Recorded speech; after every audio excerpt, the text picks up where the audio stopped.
This podcast is brought to you by ONNIT. Go to ONNIT.com and look at the great selection of supplements. If you find something you like, press in code Joey and get 10% off delivered right to your house. What's happening, you bad motherfuckers? It's Wednesday, the 22nd of June. The joint is brought to you by Stamps.com. When you're running a small business, every second counts. Why take time out of your day to go to the post office when you could be using Stamps.com instead? Make mailing and shipping quick, easy, and cost-effective with Stamps.com.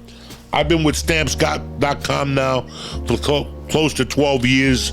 My wife and I are very happy with it. My wife, it's easy for her. She weighs everything right here in her office, puts it out, puts the arm up on the post office box, and pim pam boom, my package is out and delivered. Stamps.com gives you access to all the post office UPS shipping services you need right from your computer. Save up to 30% from USPS rates and over 80% off UPS. All you need is a regular computer and a printer. That's it. No special supplies, no equipment. You'll be up and running in minutes. So stop wasting your time and start saving money when you use Stamps.com to mail and ship. Print official postage for any letter, any package, anywhere, anytime. No long-term commitments or contracts. I'm going to hook you up with a promo deal, a 4-week trial, plus free postage and a digital scale. You ready for this? It's free. That's right. Just use promo code Joey. Go to Stamps.com right now, click the microphone at the top of the page, and enter code Joey and start saving money and doing great for your small or large business, whatever it may be. The joint is also brought to you by CBD Lion. Guys, in the world of CBD, the Lion is fucking king. Whether it's the gummies, the Delta 8 tincture, the Delta 8 gummies, the kinesiology tape, the cream. Listen, CBD Lion's got something for everybody. Just a little bit of CBD tincture before you go work out will make a huge difference in your workouts. But don't take it from me. Go to CBDLion.com, read the third-party lab results. When you see something you like, boom! Press in code Joey or joint and get 20% off your first order at CBD Lion. Let's get this party started. I got Jimmy Florentine in the house today.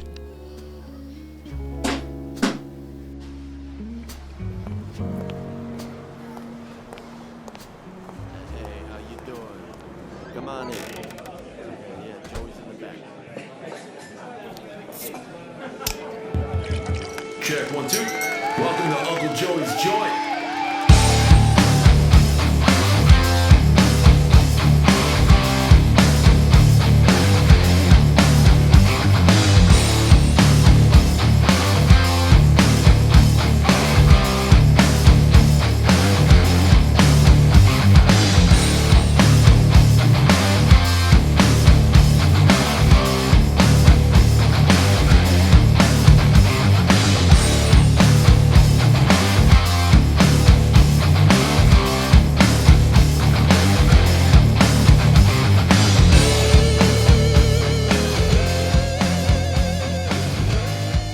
What's happening, you bad motherfuckers? It's the 22nd of June. It's a beautiful Wednesday. My guest today is fucking rock knowledge here, Mr. Jimmy Florentine, New Jersey's own. What's going on, Tarzan? You know, I never knew when I was a kid reading the back of these albums that it would be useless. I always thought this information was useless, like who was the original bass player on this album. And then later on, I actually needed that knowledge. It paid off. Yeah. Who would have thought? It's really crazy how I read all the liner notes and all the hotels they stayed at. Like, who's the nerd? You know, because Van Halen especially always thanked the Sheridans. If you look at the back of a Van Halen album, it always says, thanks to the Sheridans or whatever. So in your mind, you're like, fuck, when they come to New York, I'm going to stalk the Sheridans. And that's exactly what happened. They stayed on 52nd and 7th one year. I was a bartender, and I heard about all this shit they were doing. So it's kind of weird when you read all those liner notes, like when I don't know what I was talking about the other day with somebody, and I said, "Oh yeah, Phil Mogg." I don't even know where that name came from. That's the guy from UFO. Yeah, the singer from UFO. Yeah. I don't even know where that came from. Now, what benefit by knowing the singer of UFO? How does that going to apply to daily life? It doesn't. Like, you know, knowing the 5 members of ELO or whatever the fuck it is. But when you're a kid, you think that's special. You read all that stuff, and then one day you grow up, and now this is what you do.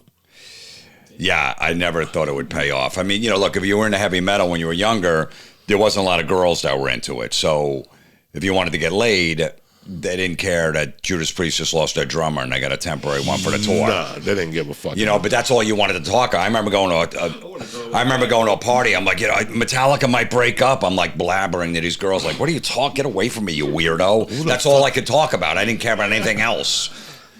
You know, so then you had so you stayed in your room on Friday and Saturday night, and you listened to the records, or you hung out with your guy friends. No girl was going to come over because, you know, Screaming for Vengeance just came out. You and your friends were all going to listen to it in someone's basement. They got other things to do. Yeah, girls don't like that shit. Right, so you just know, like, if you're in the metal, you're a loner, you're a weirdo, you're socially awkward, you know, because that's all you did. And then we grew mustaches. I don't know if you guys did this. So we look older. So we're like 16, 17. We all grew mustaches so we can get served beer. So we go to the liquor store and like, all right, we won't even ask for ID. He's got a mustache. So we had these bad mustaches and we're into heavy metal, so we were not getting laid at all. With zero interest from any girl. I still remember putting mascara on my mustache. Oh my God. To make it look thicker. That's a good idea. And then if you wanted a pool, the mascara ran like a fucking dodo. You know, yeah. Dog, you use everything you can. I'm one of those Cubans. Every Cuban is fucking hairy. I'm the only Cuban that it takes a fucking year and a half just to grow a mustache. So I would mascara it up on Friday nights to go out and get beer or whatever. This is the shit you do as a youngster to get over, guys. And yeah, girls don't listen. I learned early on, like 81, 80, I learned that you were not going to put on Hellbent for Leather and pick up no girl. And that's why I got into the B-52s. When the B-52 album came out, that gave all of us an out. There was a little heavy guitar, so we always had an out. That Quaalude music, when you go down, with the Quaalude, you got down. After you got down 4 or 5 times, with Quaaludes, the last time, you weren't getting back up. You were just down. Yeah, right. Down. Like, what happened? Nothing. The Quaaludes got me. So, it's so weird how I still remember specifically, them and the Cars. The Cars, yeah. Chicks loved Candy-O. It fucking, you know, I love Candy-O, honestly. I don't want you guys to think I like Candy-O because it picked up chicks. I like that album. It just came out. I just saw it. It was the anniversary. 79. Probably around 79. Yeah, 79. That was June of 79. The Cars saved my ass. You were not going to pick up a chick listening to Leonard Skinner. Even if you put on fucking, you know, the only song you had any hope of getting laid at a party was Love Hurts by Nazareth. And if you put Love Hurts on, it broke my fucking heart. I had to leave anyway. As soon as Love Hurts is our generation's Every Rose Has Its Fucking Thorn. Both those songs, I want to shoot myself when I fucking hear them. I like the guy from Poison, but if I ever see him, I'm going to beat him with a fucking rose. Because that song is fucking horrid. Then Bon Jovi came along. I'm sorry, with Never Say Goodbye. Yeah, that ballad, Chicks love all that shit, you know. That was it. That's the only savior you had. But if you put on Screaming for the Helmet, you were in no danger. If you put on the one before that, you know, Golden Halos, all that shit. Point of No Return, whatever. Right. Chicks didn't like all that shit. No, they definitely didn't. Yeah, the B-52s was big, and then when Bon Jovi. See, I grew my hair long. My friends were in bands. I go, listen, shave that bad mustache off and grow your hair long. You look awful. So then I grew my hair long. I shaved the mustache off. So whatever Bon Jovi did with his hair, I did with my hair. So I'm like, okay, he's got it this way. I'll got it this way. Then I had the scruff. Kip Winger had the scruff. I did that, and then when Bon Jovi cut his hair in like '93, I'm like, well, then I got to cut my hair. Time to cut your hair. Time to cut my hair. So then I did it, so it still worked for me once I grew that hair long. It was unbelievable. I didn't have to listen to the B-52s and pretend I like Flock of Seagulls anymore. No, I didn't like Flock. I saw Flock of Seagulls, like the Go-Go's. The Go-Go's got a little pussy, but they didn't bust out the fucking 82, 83, right? The Go-Go's with My Lips Are Sealed. That does me no fucking good. You know what I'm saying? Your lips are sealed later. I got a Long Island iced tea with your name on it. You know what I'm saying? But it's fucking crazy how then I had to go to discos. I remember still going to discos, and they weren't top on my priority, but that's where the girls were. Yeah, well, that's the thing. You had to dance. I went in the new wave for a couple of years. You know, when like the Flock of Seagulls, Thompson Twins, all that stuff hit MTV. I'm like, look, I got to get some pussy. So before I grew my hair long, I went to was hanging out in like new wave clubs, new wave night, Wednesday night, dancing with girls and trying that B-52s, all that stuff. But you know, I got a little, but then once metal hit MTV and all those hair bands, I was like, that's the look I'm taking. And you know, I started doing comedy at the time, and that's when like Bob Levy was already headlining, and Rich Voss, they're already headliners, and I would just do shows, and just because I had like long blonde hair, all these girls would come up and talk to me, especially in Pennsylvania.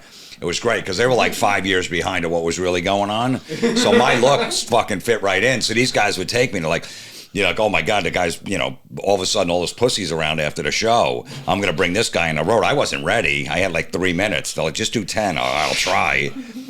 So they would just bring me just so I'd attract girls. But then sometimes I would get laid, and they were the headliners. You know, Voss and Levy were doing an hour and killing. I was doing like 7 minutes up front. I remember Levy one time, he goes to the girl, did you see his set? And you still want to talk to him? It was fun. It was my college years because I didn't go away to college. So, you know, that's when you get all that shit out of your system. So I did it at, you know, late 80s, early 90s. And then I started to get my shit together around 93, 94. I cut my hair. I'm like, all right, I got to take this stuff serious. Yesterday or the day before, well, let me tell you this story. Like Father's Day, we went for Jackson. And on the way down there on Ozzy's Boneyard, Invasion of Your Privacy came on. You know, Rat. The main song from it, Lay It Down. Lay It Down, yeah. And that was my album in 85. And I'm like, holy fuck.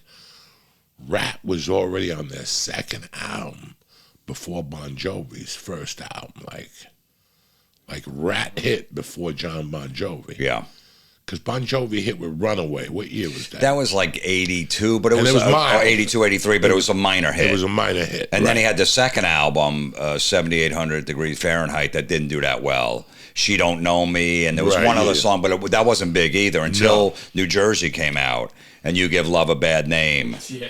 That was it, you know, and that album is what broke. I thought it was Slippery When Wet. I'm sorry, Slippery When Wet. That's it. Yeah, Slippery When Wet. New Jersey's not bad, but it ain't right. That was the fourth one, but the third one was hit. The first two were just like, it's like, it was all right. But then that, you know, Slippery When Wet came out, and that was it. And then Keith Ross the other day was talking about a club where Zach Wilde was the busboy, and Bon Jovi met his wife there, and that's where Richie Sambora, Casanovas. It was probably on Route 35 in Sayreville. There was there was a place called Mingles. No, another one. Club 35. Then there was Art Stock's Playpen that I worked at. It was the Birch Hill. I'm not sure which club it was, but it was definitely probably on that strip. Keith Ross was when Richie Sambora came back and said, you got to listen to our fucking album. And he listened to the first 3 songs. And he knew that something was going to happen with Bon Jovi. And he just said that this place was just legendary. Like it was somewhere that was just fucking Bon Jovi met his wife there. She was the bartender. You know, just fucking Zach Wilde was a busboy. Yeah, and Zach grew up in Jackson, and he married his high school sweetheart. She was from Jackson too. Zach grew up in Jackson. He grew up in Jackson, New Jersey. Yeah. Wow. Yeah. Yep. It's not Starland Ballroom, right? That hasn't been around. No, it was called Modern Times back then. There was a bunch of different names, but I don't think that was the place either. Well, you know how my brothers are ball busters. You know my brothers. Right. Tremendous. So I was telling you about the Bon Jovi look. So we're down in Long Beach Island at this place on vacation, and I got the long hair, and we're at this bar on like a Monday night. It's packed. And I went to the bar to go get drinks, and some girl goes, is that Bon Jovi over there? They thought it was me. And then, of course, my brother's like, yeah, that's him. They're like, that's Bon Jovi. He's like, yeah, listen, he's here on vacation. Don't really bother him. Just go up and say hi. Don't make a big deal. And they're like, oh, we could say hi. I go, yeah, go say hi to him, but just be nice. Don't cause a commotion. Next thing I know, these girls are coming over. Hey, you Bon Jovi? And I'm like, yeah, just thinking they're going to bust me in a second. The girl thought it was Bon Jovi. I started talking to her. Then everybody else started talking. I had to leave the club because it was getting so crazy. Like, Bon Jovi's over there. He's over there. And I went to walk into a car. I went to making out with her. And she's like, I can't believe I'm making out with John Bon Jovi. I'm like, what are you going to do? Is that wrong that I did that? No, that's fun. But my brothers did that. They go, that's Bon Jovi over there, of course. And I just said yes. And I'm thinking, I did it at the comic strip one time in New York City. I had the long blonde hair, curly blonde hair. And one guy's like, are you the singer from Led Zeppelin? I'm like, yeah, but just keep it quiet. Just keep it quiet. I'm just here to see some comedians. They're like, oh my God. And this was before cameras. Like, he didn't have his phone to take a picture. I go, listen, yeah, just keep it quiet, man. I love stand-up comedy. I'm in New York. Meanwhile, I had the same jersey. I didn't have a British accent or anything. That's like the story when I sold the guy a membership to the mob. To what? To the mafia. Right. I even gave him a membership. Yeah. He kept telling me, I want to be in the mob. How do I do it? I go, that's easy. I'll make a call for you. You have to fill out an application. It's like $2,000 initiation. He gave it to me. And for months, he would say, did you hear anything from them? No. Haven't heard anything. Right. He called about. Yeah, almost like it's good if you don't hear anything. Right. That means they like you. You're protected. I mean, this was 1995. He still calls me once a year. And somewhere in the conversation, he'll go, hey, man, I never heard from those guys. Really? And what do you say? I don't even. Just like that, but Just the fact. Right. He hasn't asked me for it up. He didn't ask me for the 2 G's back. Right. So I don't care. Once he asked me for the 2 G's back, then I just hang up on him. But until then, I'll keep talking. 1995, it's over. That 7-year grace period went out the fucking window. Right, yeah. I'm not. The statute of limitations is over. Yeah, the statute of limitations is stupidity, because that's as dumb as you can be. When he was counting the money out to me, I'm like, no, he's not. No, he's not. This has to stop somewhere. Like, when is he going to go? You thought you had me? Ha-ha, I'm going to laugh and buy a gram of Coke? No. He gave me the 2,000, and then we hung out for like 2 months, and he was like, man, I can't wait to be in the mafia.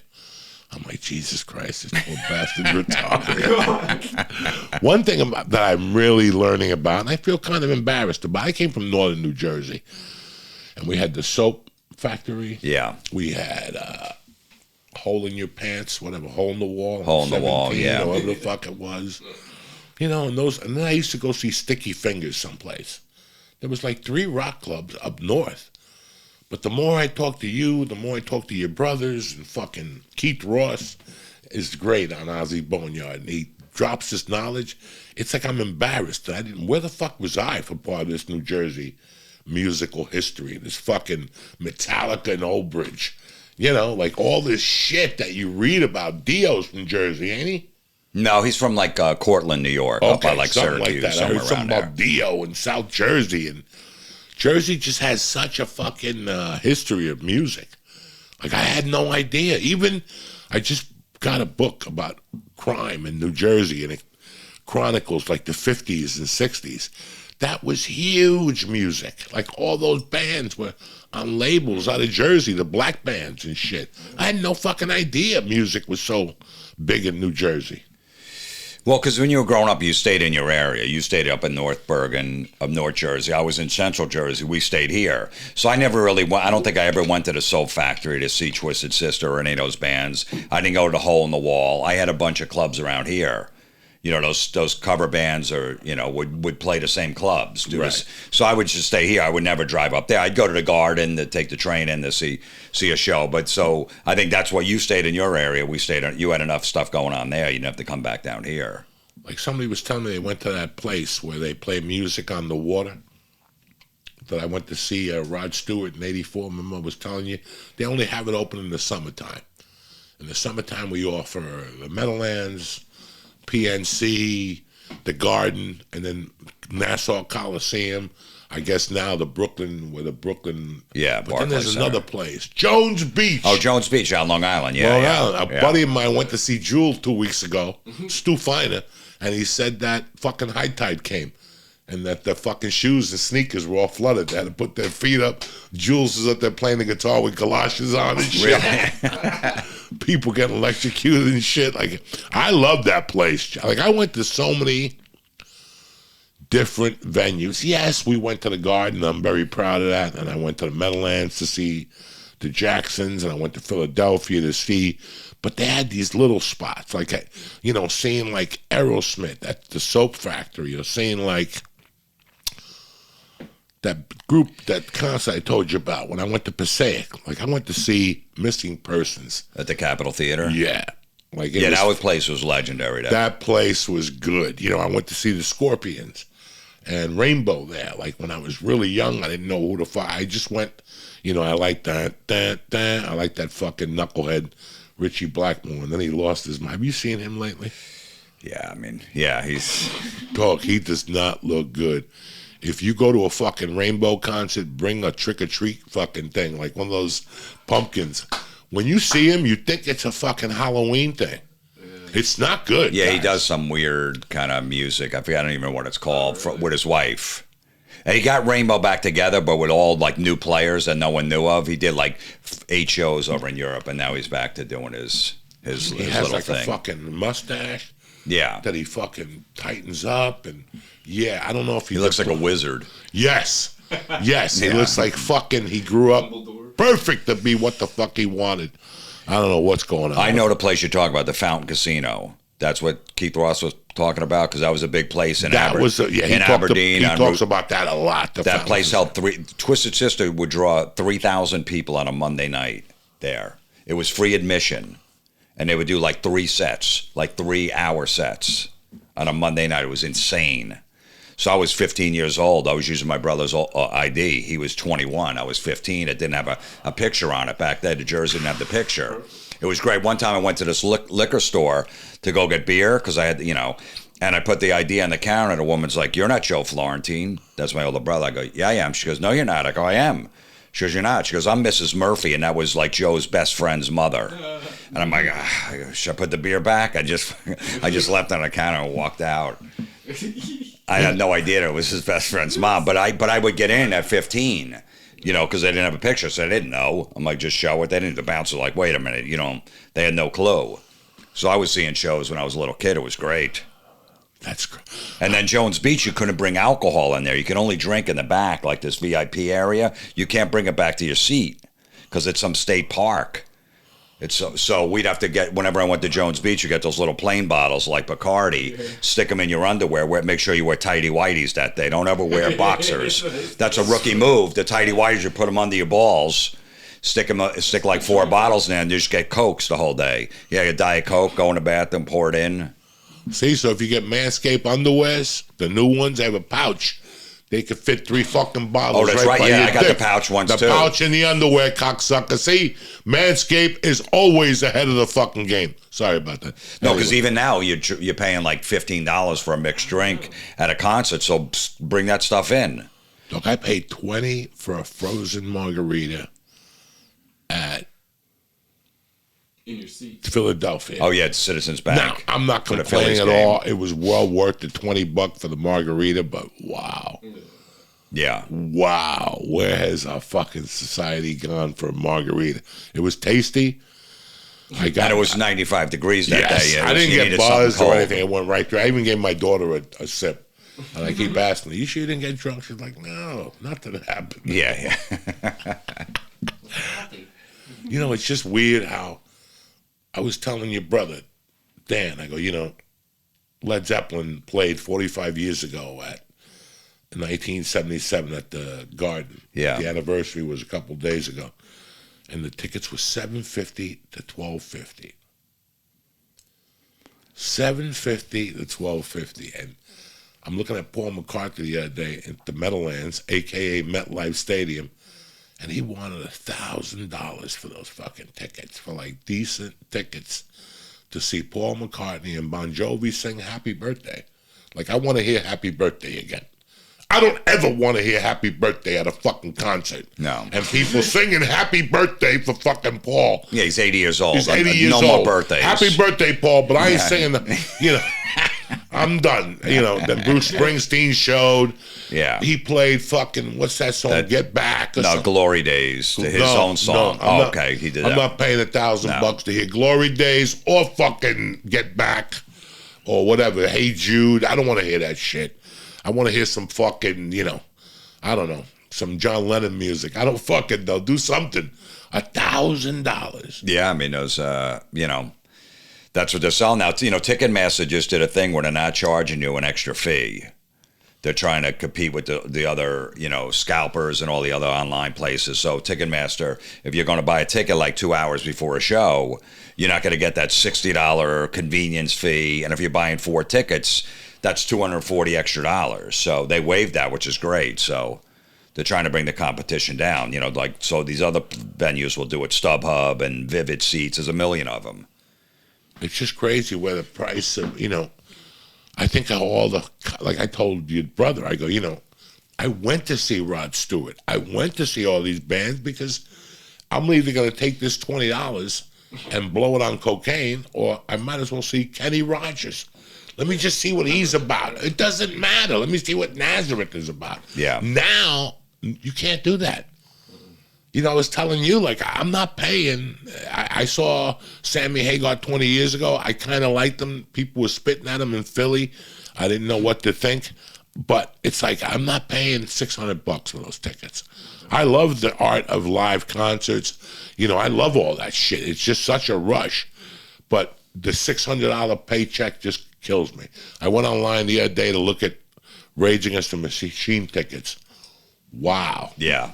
Wow. Big bands. 5 nights at the Garden. 5 nights. Yeah, there's single tickets for $350 all over the place. But yeah, so, it's a matter of, you're going to pay, you bring 200. I saw Billy Joel at the Garden, a couple months ago, and, 2 tickets was $710 for the 2 with taxes and everything else. I got them late, but I was all right, whatever. I mean, I want to see them once, but it was $710 for the 2. Had to get them on, $710. That's 2 car payments. Yeah, it was $360, $355 a ticket. That's 2 fucking car payments, and you go, yeah, I like these bands. Like I told you, I'm going to see 2 bands. I'm going to see Jelly Roll because he'll leave tickets for me, and I could really get into that. And I'm going to see Alice in Chains. I finally want to go see Alice in Chains at PNC over here. I'd like to go to Camden too. I don't know, but those days of just.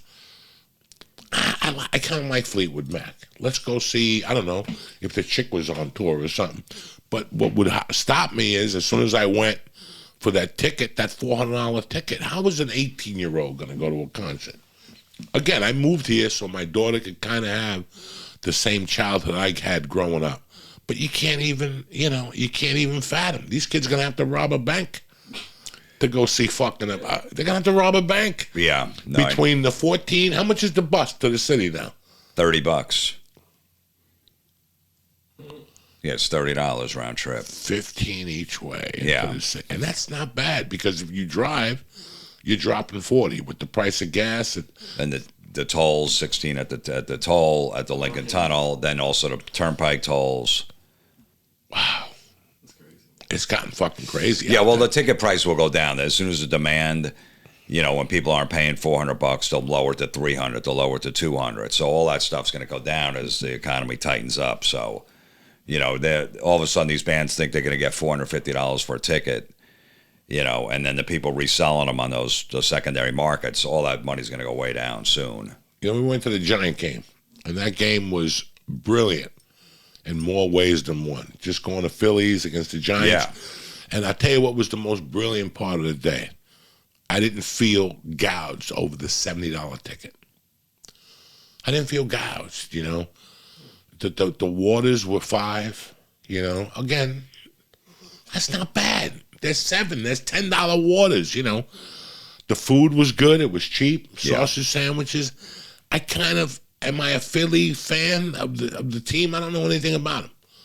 But the fucking feeling I had, and I didn't feel out, if I know if I go to a Yankee game, it's going to cost me double that probably. It's going to cost you $50 to $75 just to park close. And you want to park close. It's in a bad neighborhood. So if you want to get real close, it's going to be $75. If you want to get kind of close, it's just 50. Yeah. Steak sandwiches are $30 at the fucking Yankee Stadium. They're delicious. I heard they're fucking 5-star steak. You know, they got you. You're there, you know. But again, when I was a kid, I'd just fucking wake up today and go, dog, you know the Mets are playing at 1:30. Really? Let me call my brother and see if he can drive us. And no, we'll just go to Perth Amboy. That's where you go. You go to Perth and switch at fucking, because my friend went the other day. Go to Perth Amboy, switch it, wherever, in the city, and it takes you right to the fucking Met game. Oh, right, the City Field, yeah. The City Field. But it's like, again, for me, I knew for $5 I'd get into a Met game or a Yankee game. You could stub your way in. On a Tuesday, who's at a fucking Met game? On a Thursday, you know, the Met games get packed like anything else. On the weekends, people want to take their kids and shit. You go to a Met game on a Tuesday, a Yankee game on a Tuesday, shit and fucking, or a Knick game on a Tuesday. That was my favorite. Those Knick tickets for $15, bro. Try to get a Knick ticket for $15. You got to blow the whole fucking team for $15 fucking dollars. Well, see, and what we used to do is we always get tickets out front. So you always look for someone at the last minute. Someone couldn't come, right? They were coming with 5. All of a sudden, 2 people said, we can't come. We have an emergency. So you look for that sucker, that guy that's not a scalper. You know what I mean? Like just walking and you wait and you I got tickets. How much? I just want to get rid of them. Can you give me, $50 more each? I go, no, but you're not going to sell them up there. I go, you might get arrested if you go up there because there's cops all over. You can't be scalping tickets. All right, just give me the face value. Beautiful. So you always look for those guys. You don't look for the professional guys. And then as it goes on, you go to the first inning, second inning. They're basically giving them away if you want to hang that long. The problem is if you have someone with you that's panicking, thinks they're not going to get in, then you got to get them in advance. Yeah, I'm too old to panic. Like, I want to know I'm going. Like, I did that 100 times. Like, let's just go see what happens. Right. Let's just go see what happens. And all of a sudden you're watching AC/DC and Def Leppard. Let's just go see. But that's what you do when you're 15. Yeah, you don't care. You're like, all right, we'll just go drink at a bar then. Yeah, like if we'll go to Beefsteak Charlie's across from the garden. I don't want to go there and argue with people. Like I remember I went to Philly one time, and we went with like 12th row. And before we got in, my buddy was talking to someone. All of a sudden, he came back with 6th row center for Black Sabbath with Dio. And I'm like, how the fuck did you do?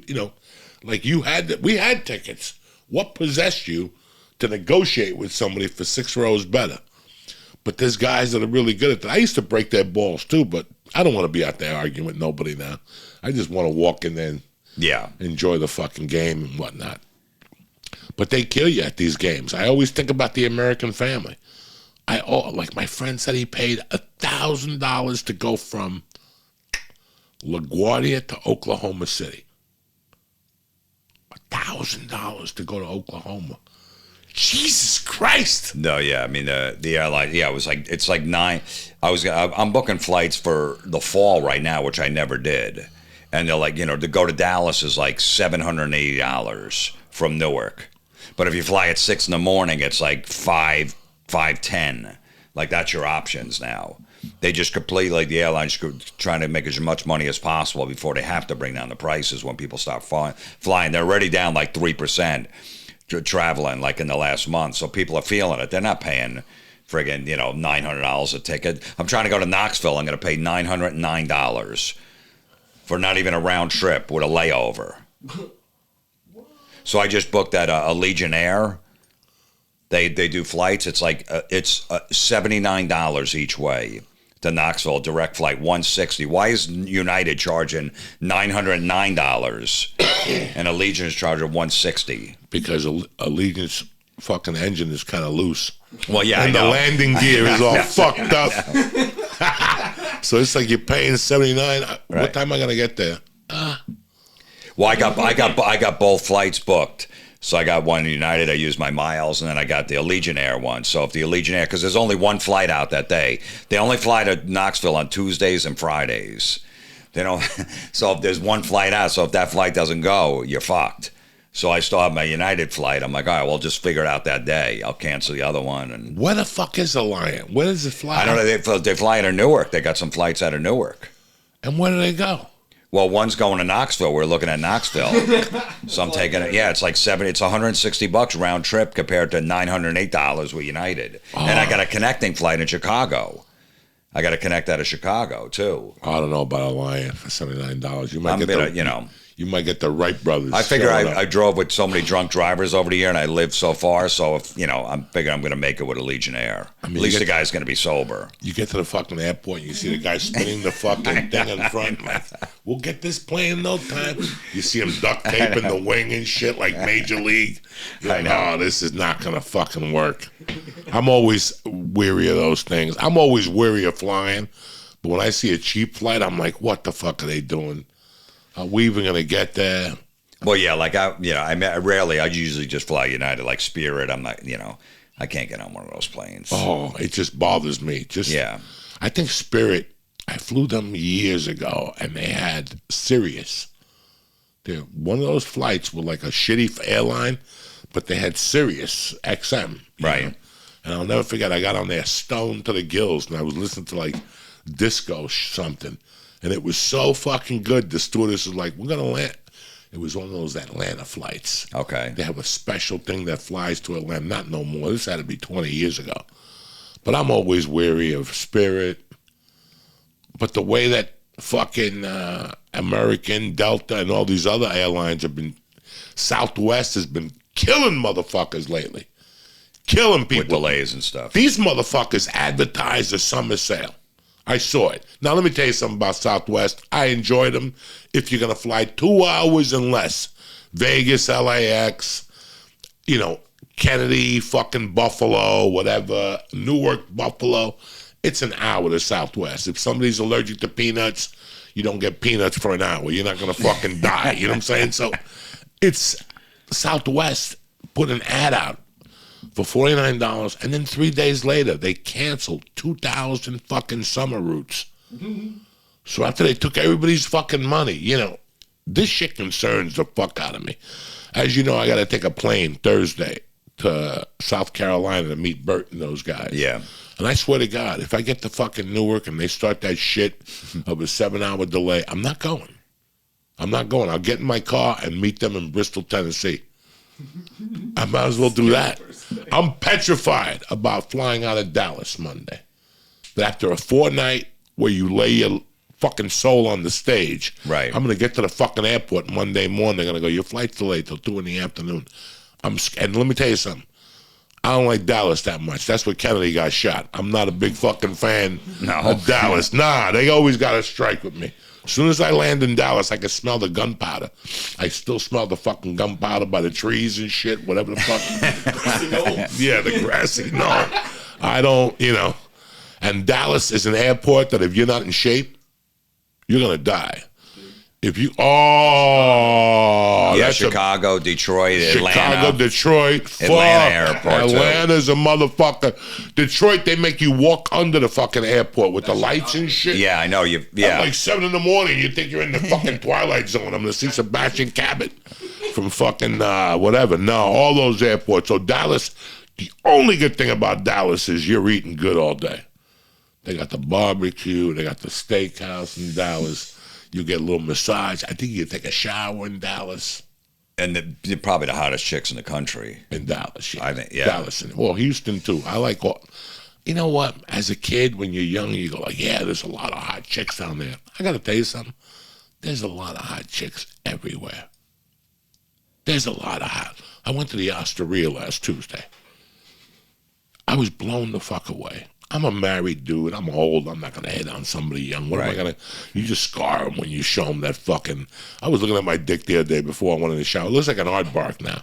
Really? Like, it looks like an aardvark. The way the head, the turtleneck, the uncircumcised skin rolls in there. Right. I wouldn't show that to anybody. I didn't know you were uncircumcised. Yeah. I'm so it's definitely gonna. So it won't. It's almost like it won't come out of its shell. No. You're like a shy turtle. Yeah. Your dick. It's kind of weird. You got to pull the skin back. And I used to hide shit in there, grams of blow and stuff in the skin. Fucking tremendous. Pool cleaner. But it's fucking crazy how I went to the Osteria the other night. I went with George. And I go, George, you got to start coming down here. Look at all these beautiful women over 40. Where'd we go? I went somewhere last week, and I'm like, there's great-looking women everywhere now. There's always going to be great-looking women. There's going to be bad-looking women. But there's great looking fucking women down here in Jersey. I know. I just remember going to Dallas for the first time, you know, 15, 20 years ago. And then all of a sudden there was hot women and they were nice to you.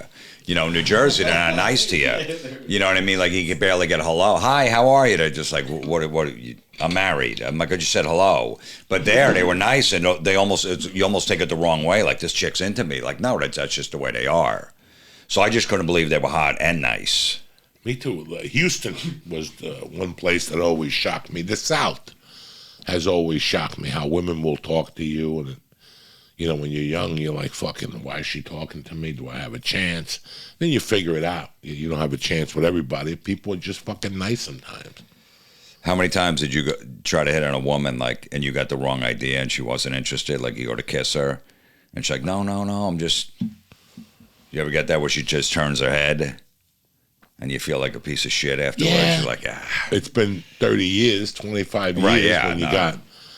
My first girlfriend, like 7th grade, she broke up with me because she said I didn't know how to kiss. So I said, listen, man, don't say anything to anybody. Let's just say we broke up, whatever. She goes, yeah, I'm not going to say anything. Don't worry about it. The next day, she told the whole school. It's really funny. You know, and they're like, oh, this guy, he doesn't know how to kiss. I fucking got pounded by that. You know how to swap spit? I didn't know it then. Or just as simple? I had no idea. Just 7th grade. I didn't even jerk off yet, so I had no clue. No, I didn't. I didn't know how to kiss. I didn't know want anything. I to was swap awkward. spit. I didn't want my tongue in some weird girl's tongue. She was like the hottest chick in the town. I couldn't believe it. She was a year older than me. I'm like, man, it's unbelievable. And she, you know, like after like a month, she's like, I'm done with this guy. I think I said, let's go meet at the swings. You know, that was probably a bad move. I'll meet you by the swings. By the swings, you know. I remember when I was like in the first grade in New York City, there was a girl, Debbie Dominguez, that used to show me her tits for $0.25. In the first grade. It's a good deal. She used to get a 45 single. Right. She'd pull up her shirt and get the single. And put the hole, right. And put the nipple. In the first grade, I still think about this. Like, where is this crazy bitch? She used to show it to me under the monkey bars. And she had like 3 brothers that were gorillas, the Dominguez brothers. And I was like, why are you showing me your tits? Just give me a quarter. I used to quarter her every day. She wanted those little things of orange juice and a hot dog. Quarter. Fucking 1968. That's great. Yeah. I know. You know, again, back to listening to like music that's like old. That same song, Lay It Down. I'm driving with my wife, my daughter's in the back. I'm looking out the window and I'm just listening to the lyrics. And before they break into a solo, they go like, you know, give me a chance to prove myself in the sack or whatever the fuck the guy says. And I'm thinking about like that album came out when basically I was 21 years old. And you're fucking you don't know where you land. You don't know how to act, you know. And I'll never forget being at a bar in Carbondale, Colorado. I'm 21 years old. And I'm talking to 2 guys that I lived with one guy, and the other guy's name was Big Ed. He was like a fucking 6'5" guy that got his dick sucked every day. Like he had like a 2-foot dick. He was like a beginning porno guy. Right. He didn't know how to get into porno. I'm dead serious with you. And I remember I was there with him, and he's like, Joey, talk to this girl. She wants to talk to you. And we were talking, and she's like, I sell like whatever. I have a van. I don't know what she sold. And I still remember to this day, like looking at her and going, hey, why don't we go to the van? I'll show you what I'm about or something. And she was like, ill. And she just went away from me. And I'm like, where did that come from? Like, what am I going to do to her in a vacuum van? Right. Like, I was that naive and that foolish. Like, to this day, I think about that. Like, I said something to her in a very wrong sexual, you know, but it was 1983. Who the fuck? Nobody cared. At that time, you could grab a woman by the hair and stick your dick in her ear. Nobody said nothing to you. These people were savages in the 80s. They were savages in the 80s. Oh, yeah. If Louis C.K. was whacking off in front of you in 2020, think of what we were doing in the fucking 80s. So you didn't know. I was just a kid, and I didn't sexually harass her or nothing like that. She was like talking to me, and she was cute, and she was a little older. And I was like, hey, why don't we just go in a van or something? Why don't we go? And she just looked at me like I was Ted Bundy. She's like, that's not going to happen. And then said something to Big Ed. Big Ed's like, hey, man, I don't know, she left mad, or I don't know what, she has a boyfriend or whatever, but it was just, but then you do that, and then maybe 5 years later, I'm at my house, and I want to snort some coke, in Boulder, and I go to a party, and it's like, you know, the party's ending. I could catch some dealers that are, and there was a girl downstairs shooting pool, and we shot like 2 rounds of pool, and she goes, do you want to play for money? And I go, no, my money's going to cocaine. And she goes, why don't we just do this? If I win, you suck my pussy or something, and if you win, you eat my... I don't know what the fuck was going on. And I remember that I beat her, and that we fooled around, and then she got dressed and goes, I got to go home. My husband's waiting on me. The kids got to go to school. I'll never forget that. I don't know what her name was. It was the mom of the year. Yeah, I don't know what her name was. I don't know. You know, when you think of all those things, you're like, what the fuck happened, and how fast did this life move? No, I know, man. My first girlfriend broke up with me because I used saran wrap instead of a condom on her. That's not good. It's not good. That's not good. That's not good. It was like the 3rd time I ever had sex. So I was a virgin with this girl, but whatever. It was like my 3rd time, and I didn't have a condom. We were fooling around at our parents' house. It was like 2 a.m. They were sleeping. And she's like, I didn't think we were going to have sex. I didn't have one on me. She's like, you don't have a condom? I'm like, hold on. I ran up in her kitchen naked, looking for a condom in her kitchen like her parents are going to have one in one of the drawers, you know? And I was looking around. I was out of my mind. I had a hard on, fucking testosterone, just turned 18. And then I found a saran wrap. I just ripped it off, and I went down. It was dark, so she didn't know. I'm trying to work it in, and obviously, you know, it needs some lubrication. And then she turned the light on. She's like, what is that? I'm like, saran wrap. She's like, you fucking assholes. We started arguing. The parents woke up. Lights went on. And then like 2 days later, she broke up with me. She was so disgusted. I used to sit outside of her house and wait for her to come home, begging to take me back. Again, a condom made out of saran wrap, that's American ingenuity. I had to hold it at the same time. That's smart people shit. Yeah, you know? I mean, I got to figure out something. I'm like, like I need something. You're the king of improvisation. Because it would have worked. If it would have went in, Sure, it would have worked. Yeah, I just have to hold it at the base. And I'll tell you how I know it would have worked. All those, you know, we had a bunch of, I think on the church, we had a bunch of discussions about the massage parlors in North Hollywood. And I always knew somebody, like the one guy went on Rogan, the guy that painted Facebook headquarters.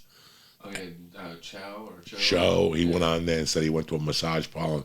The chick had to be 40. She ate his asshole. She was older than 40. She was like 55. Still have the address?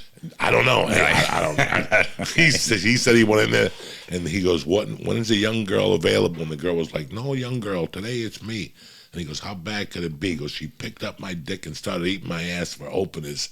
You know, that. So for openers, when somebody opens with an eating ass, they're a savage. They just bypassed the whole situation. So I heard different stories, and there was a guy that used to go to jiu-jitsu with me that used to basically go to jiu-jitsu, change, and then walk right over to the massage parlor, like maybe 7 doors down. And he told me that in there, because if they get raided, they can't have the condoms on premises. It's already prostitution. But they have tons of fucking saran wrap and boxes of rubber bands. And that's what they would do. That's what they would do. They would put saran wrap on your dick, a rubber band, and the Chinese chick or Japanese or Korean or whatever, Vietnamese or Thai, I don't want to insult nobody, they would suck your dick with the saran wrap on. And then the rubber bands on the bottom, they just pull it out and throw it away. I had a couple guys tell me that they went to all those North Hollywood. They were disgusting. Those things, I don't know how people do it. I don't want to massage that bad. I walked into like 1 or 2 of them that were kind of weird, like you like, and then my buddy turned me on to a good massage place that you could just, you know, you could do whatever you wanted to. It was guys. It was guys and one Asian chick rubbing you down. But the rest of those places, I got caught in one of those things one time in Michigan. I just, you know, I was green. I was a feature act. It was like maybe my first weekend as a feature act, and my shoulder was stuck from driving. You know, I had to drive 22 hours. My shoulder got stuck, and I walked into one of those places in Michigan, and the chick at the door was Lucy Liu, Jack. And I didn't know what was going on. She's like, come in the back, take off all your clothes. I go, what do I have to take off my clothes? It's my shoulder. She go, take off all your clothes. I go, okay. I took off my clothes. Dog, she sent the C team in that motherfucker. She greeted you, but then she sent. Oh yeah. They always put the good-looking one out front, put then the they good-looking front out they front. send the scrubs in. And I just picked up $250 from doing 5 shows in Michigan. That's what you get, you know. And I'm driving back, and I'm trying to make ends meet. And she's rubbing my shoulder, and I'm sitting there like, what the fuck is next? And she stopped, and she goes, for $40, I give you a hand job. And I'm like, you have no fucking $40. Maybe $1 or 2. For $40, I can do it myself. Plus, I'm broke. I gotta eat those Subway sandwiches, those veggie and cheese. Oh yeah. I ran the fuck out of there when that lady. I don't want anybody fucking whacking me off. I'm too old. After you're 21, I don't want a fucking hand job from anybody. The first time my friend went in one, I was like, how was it? Because I was like, I don't know if I want to go in there. He goes, I was done in 7 Mississippi. You know how they used to, when you play for 1 Mississippi, 2 Mississippi, he goes, I counted as 7 Mississippi and I came. I'm like, that doesn't seem like it's worth it then. He paid 4. I was done. You know how bad I would feel if I paid a woman for sex and I came like in 2 minutes like I usually do. It's nothing's gonna change whether you're Wonder Woman or You still can't control that after all these the years? chubby chick. Yeah, I can breathe. Right. You can breathe and close your eyes and shit. And you know, it's very hit and miss. But usually I'm a minute and a half. If I really focus and think, hey, I can't do it in the morning no more. I get all rushed up and anxiety. Really? But if I really focus and take my time, I'm okay. I could do, you know. What about when you used to do coke back in the day? Because usually you could fuck for hours on coke. I never did coke, so I don't know. Well, the first load came fast. That came fast? That came on the tits. Right. And then you do a little bit more coke and fucking... It's, right, and you're up all night, so it's not like night. There's any pressure to get... But then your dick dies. Then, like... I was in situations were horrible. One night I was going to have a threesome. Never had a threesome in my life. I'm in Miami. It's a chubby chick and a good-looking chick, and then I come back. The chubby chick takes off her clothes. I'm all coked up. I'm watching fucking one of those late-night talk shows. It's a Tuesday night. They're swapping spit. They're eating their pussy, and they're like, join in. Guess what? I got dead dick. My dick is a turtle. My dick already went into the skin. The only thing that's out there is the wing sock. Don't you just see me sitting here? I mean, if I was involved, I would. If I could be involved, they kept coming over. Don't you want to join in? No. And then after the night and we passed out, I went to pee at like 8 in the morning. All of a sudden, I had like a 2-foot dick. And I'm trying to wake up the 2 girls. Let's do it. Like, go away. It's too late. We're tired. We got to go to the dentist at 11. Yeah, you got to capitalize in that moment when it's happening. You know, I've never been good at that shit. You know, I know people who brag they go for 2 hours and they went all night. They didn't sleep. I think that happened to me one time when I was 19. Right. She was 27, so I wasn't navigating the ship. It was her ship. She knew what she was doing. I didn't. Yeah. And she kept me up all night. That's when she put the sponge in the pussy. Remember in the 80s, it was 83, so this chick had her, it wasn't a diaphragm. Oh, yeah, it was sponge. that. Yeah, I remember that thing, yeah. A little sponge. And one day it flew out and it just fucking... Did you ever hit the sponge? I'm not sure. You know, I was too young and retarded. I was retarded. You needed someone like you had a 27-year-old. When I was like 20, I had a 38-year-old. Yeah, you need She would rock our world. She went through all of our friends, all my friends. Did she? She just all, yeah. At separate times or whatever like that. I'm like, this woman taught us. I never saw a woman on all fours before in my life. I'm like, this is fucking awesome. She's walking around naked. I'm like, holy shit, this is crazy. This girl. But she taught me the ropes. I'm sure that 27-year-old did too. She filled in some holes. Okay. There was a couple of holes in my game. It was amazing because I was 19, she was 29, and she had a sister Tia. They were from Milwaukee, and they were my neighbors in Aspen when I first moved to whatever the fuck, Basalt, Holland Hills. And she used to cut my hair. And one day I'm sitting and she's cutting my hair. We were friends already. And one thing led to another. And she goes, just, what's going on with you? Do you have a girlfriend? I go, not yet. I got a crush on you. And I put my hand up her skirt. And she took my hand out. She didn't say nothing. She goes, you want it that way? She goes, I'll tell you what. I kind of like you too. She goes, but I can't fuck you while you're my neighbor. She goes, you're moving out in 11 days, then we could have an affair. I swear to God. I moved out July 1st of 83. She was at my house July 2nd with brie cheese and apples. and a blanket, and I'm like, what the fuck is brie cheese? Right. And wine. Yeah. And I'm a fucking animal from Jersey. I just wanted to hit her in the head with the glass wine and fuck her and eat a pussy. That's it. And we're out in the grass in the middle of Snowmass Village. We're like a real fucking, a real picnic. Like I've never been to a picnic in my fucking life. And all I want to do is fuck. And she wants to eat brie cheese and rub it on an apple and drink wine. And ask me about the fruitiness of the wine. And I listen, I gotta fuck you. Like, I can't take this.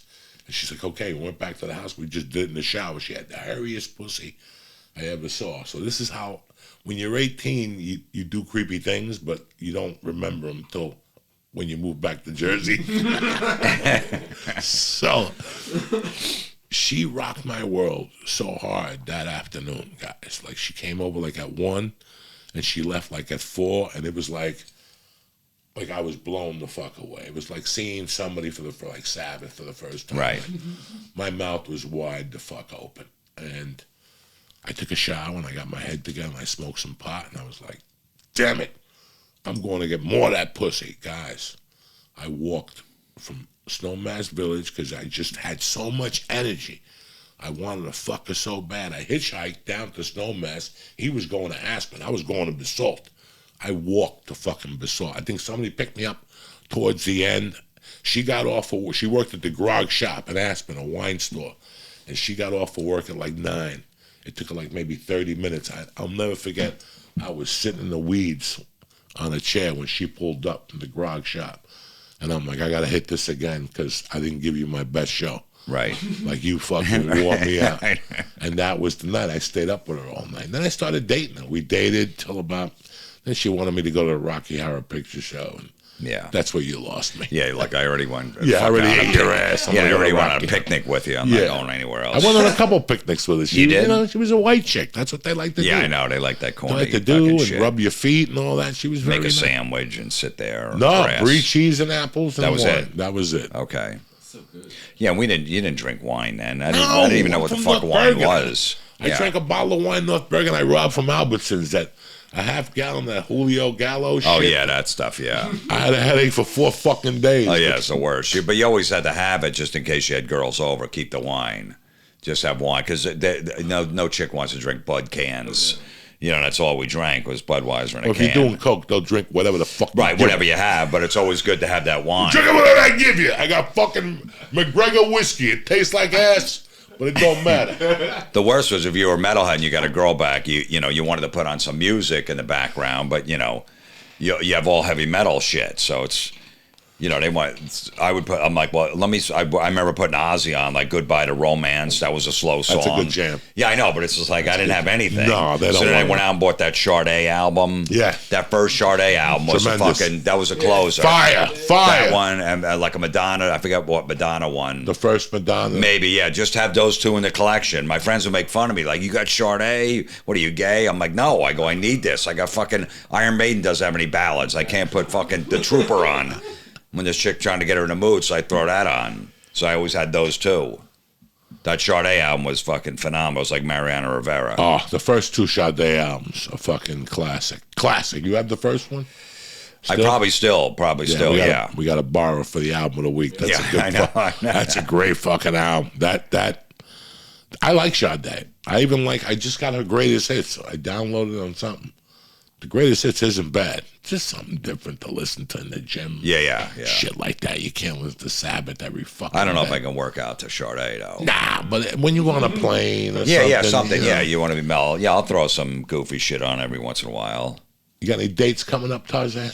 Yeah, July 2nd, Potawatomi Casino in Milwaukee, Wisconsin. I'm there, and then July 7th through 9th, Side Splitters in Tampa. And then the Improv in Tampa on Sunday, July 10th. Where you at? Where you in Albany Wednesday night? Or Thursday? Yeah, that will be tonight. Yeah. That's fucking great, man. Yeah, so I'm doing that. And then my podcast, Everybody is Awful, every Monday. I do Patreon, do 3 extra podcasts a week on my Patreon. So Everybody is Awful out every Monday. And join the Patreon. Well, you got to see the fucking neighbors. We didn't have to Zoom this time. Yeah, I know. It was great. I'm like, I could do this podcast. It's right around the corner. Right I'm around the just perfect. fucking corner. It was at 11 o'clock. I left at 10:58. That's beautiful. Fucking perfect. But I'm excited about the bird tour. I'll see you motherfuckers in Bristol. I don't know, South Carolina, Mississippi. I'm excited. I saw the videos. He's doing a great job. No, Bert's great, man. He knows. Bert's doing a great job. So hopefully I'll see you motherfuckers out there.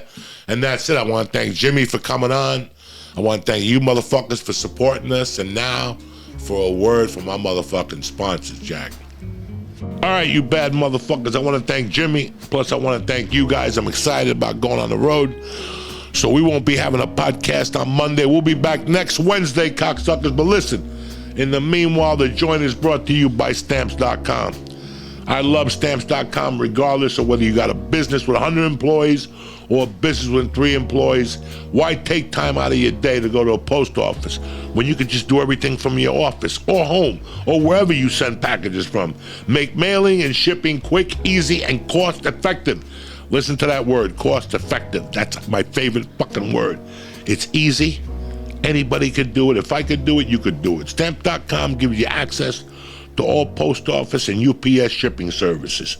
Save up to 30% off on USPS rates and over 80% on UPS rates. All you need is your regular computer and printer. No special supplies, no genies, no wizards. You'll be up and running in minutes. So stop wasting time and start saving some geeters when you go to Stamps.com to mail and ship. This is the only way to go. Sign up with promo code JOEY, Joey, and get a 4-week trial plus free postage and a digital scale. No long-term commitments. Just go to Stamps.com right now. Click on the microphone at the top of the page and enter code Joey. You're going to enter a world of savings and your business is going to be that much better. Stamps.com, code Joey, Joey. The joint is also brought to you by CBD Lion. Like I've said it for the last 3 years, when you're working with CBD Lion, you'll know it. I don't care if you're a lifter, a jiu-jitsu, I don't care if you got a fucking pogo stick. We all get injuries from time to time. We slip, whatever. You can rub the cream on your muscles, the gummies to help you relax at night. They got melatonin. I mean, they got a Delta 8 gummies. I'm going to save you 20% right off the bat. And you're going to be fucking looking out the window going, why do I hear Chinese music? That's what I'm talking about with CBD Lion. Whether it's the kinesiology tape, the bath balls, the cream. I mean, listen, they come at you from every direction. They leave no stone unturned. Go to CBDLion.com right now, press in code Joey or joint and get 20% off your first motherfucking order. It's that simple. I want to thank Stamps.com and I want to thank CBD Lion. I want to thank Manscaped. I want to thank The Freeze Pipe. And I want to thank Jimmy Florentine for coming in-house today and making my life a lot fucking easy. I love you, cocksuckers. I'll either see you Thursday, Friday, Saturday, or Sunday on the Bird Tour. If not, I'll be back next Wednesday. Stay black. Uncle Joey loves you, and I'll see you then.